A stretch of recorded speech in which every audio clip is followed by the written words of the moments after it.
परमात्मा प्राप्ति का परम साधन नाम है। हमें केवल एक नियम लेना है, निरंतर नाम जप करने का। मन की वृत्तियां ऐसी बन जाएं कि नाम जप के बिना हमें एक क्षण भी चैन न पड़े। तद्स्मरणेन परम व्याकुलते, हर समय हर क्षण नाम जप। नाम भजन के कितने प्रकार हैं? नाम भजन के 3 प्रकार हैं। नाम जप, नाम कीर्तन, नाम स्मरण। 3 प्रकार से नाम का रसास्वादन किया जाता है, जप के द्वारा, स्मरण के द्वारा और कीर्तन के द्वारा। ये जप क्या है? प्रभु के जिस नाम में रुचि हो या जो नाम गुरुदेव ने दिया हो, उसी नाम की बार बार आवृत्ति करना, बार बार जपना, इसी को जप कहते हैं। तो जप कितने प्रकार का होता है? ये जप 3 प्रकार का होता है। साधारण जप, उपांशु जप और मानसिक जप। ये 10 गुना पूर्व से होता है। विधि विधान से यज्ञ याज्ञ जो किए जाते हैं, उनसे 10 गुना फल साधारण जप में है। साधारण जप से 1000 गुना फल उपांश में है, और उपांश से लाख गुना फल मानसिक में है। मनुस्मृति में ऐसा वर्णन है। साधारण जप क्या है? जिसमें स्वर तो सुनाई दे पर वो कीर्तन नहीं है। जैसे राधा राधा राधा राधा राधा राधा राधा राधा राधा राधा, ये कीर्तन नहीं है, ये साधारण जप है।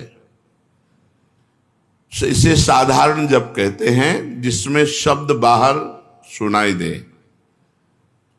उपांशु जप क्या है? जिसमें जीभ और ओठ तो हिले पर शब्द बाहर न सुनाई दे। ये साधारण जप से 1000 गुना फल देने वाला है।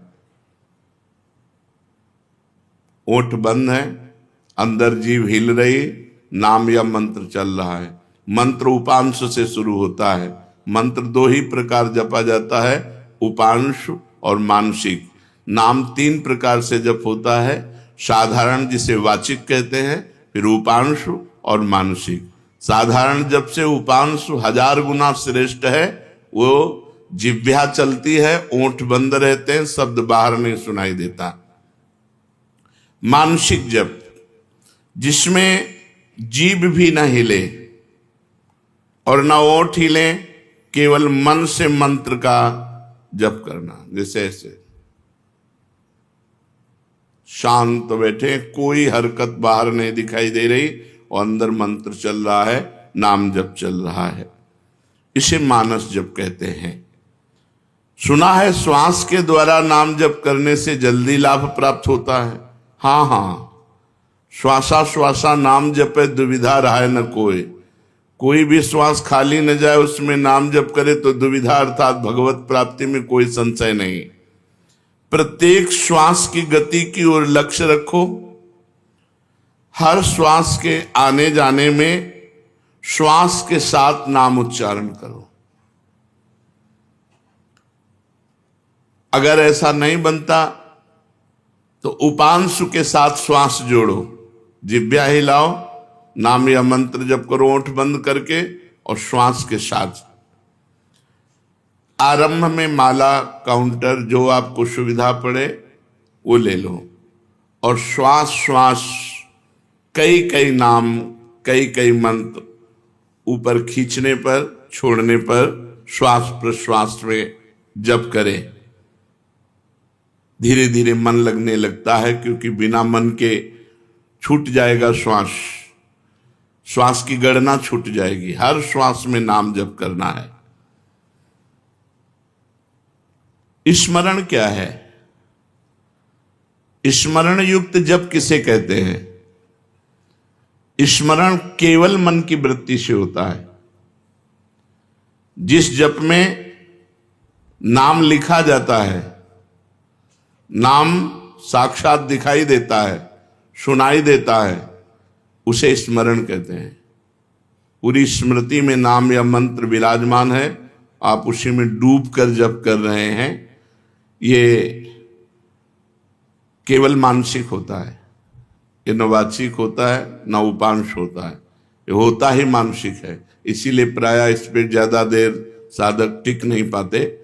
नाम मंत्र चल रहा है, बार बार उसी की आवृत्ति लिख रहे हैं, बार बार उसी को सुन रहे हैं, लेकिन जिह्वा नहीं चल रही, कोई चेष्टा नहीं हो रही, अंदर ही हो रहा है। इसे जप स्मरण युक्त कहते हैं, स्मरण जप कहते हैं। ये मानस मूर्ति पूजा की भांति नामोक्षरों की भावना मन में कर सकते हैं। हाँ, कर सकते हैं। जैसे श्री राधा वल्लभ लाल जी की रूप माधुरी सामने है, अब उनके मस्तक पर लिख रहे हैं मंत्र, उनकी छाती पे लिख रहे हैं, उनकी बाजुओं पे लिख रहे हैं, उनके चरणों में लिख रहे हैं, और बार बार जहां मन आया पूरे श्रीअंग का दर्शन करते हुए वहीं बार बार मंत्र लिख रहे हैं, बार बार नाम लिख रहे हैं। मानस मूर्ति की पूजा की भांति आपको लाभ देगा। क्या नाम अक्षरों की आवृत्ति का और कोई उपाय है? हाँ, मन की रुचि के अनुसार आप आकाश में कर सकते हो, आप हृदय में अपने कर सकते हो, आप अपने मस्तक पे कर सकते हो। मस्तक पे बार बार लिख रहे हैं अपने अंदर से, या आप अपने हृदय में लिख रहे हैं, या सामने बाहर लिख रहे हैं, जैसे आपकी रुचि बने। या आप नाम के पूरे गहने पहना दीजिए ठाकुर जी को। चरणों में नूपुर तो नूपुर की जगह नाम मंत्र, बाजुओं में बाजूबंद तो बाजूबंद की जगह नाम मंत्र, कुंडल की जगह नाम मंत्र, तिलक की जगह नाम मंत्र हम बार बार लिख रहे हैं।